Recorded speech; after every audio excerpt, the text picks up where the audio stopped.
Diyos, tinawag ako ng Diyos tulad ng mga alagad.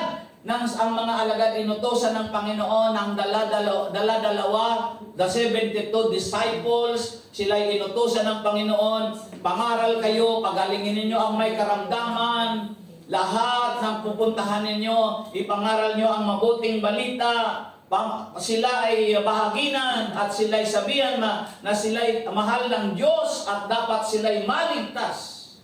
Ginawa ito ng mga alagad. And after all, nang sila ay makapagmisyon, bumalik sila sa Panginoon. Tuwang-tuwa silang nag-report sa Panginoon. Tuwang-tuwa silang. No? Sabi nila, tuwang-tuwa sila, Panginoon. Pati ang mga demonyo sa pangalan mo, suko sa amin. Hallelujah! Sabi niya, suko, Panginoon, nakita namin ang mga demonyo, suko sa amin sa pangalan mo. You see, pinatuwa nila yon. Pero anong sabi ng Panginoon? Ikagalak ninyo, hindi dahil yung mga demonyo sumuko sa inyo, sapagkat given na yon. In the name of Jesus, suko ang mga demonyo. Parang konti lang yung amen. Parang hindi makapagpasuko ng demonyo.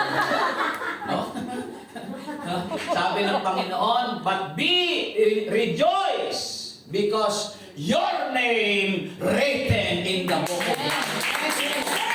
Ang ikagalak ninyo sapagkat ang pangalan nyo ay naisulat na, naitala na sa aklat ng buhay. If our names written in the book of life, no one can erase it. Amen. No one. Walang pwedeng makapagpabura noon. Maliban lang, takpan mo ng white correctional. Walang makapagtatanggal noon. Therefore, our name is there.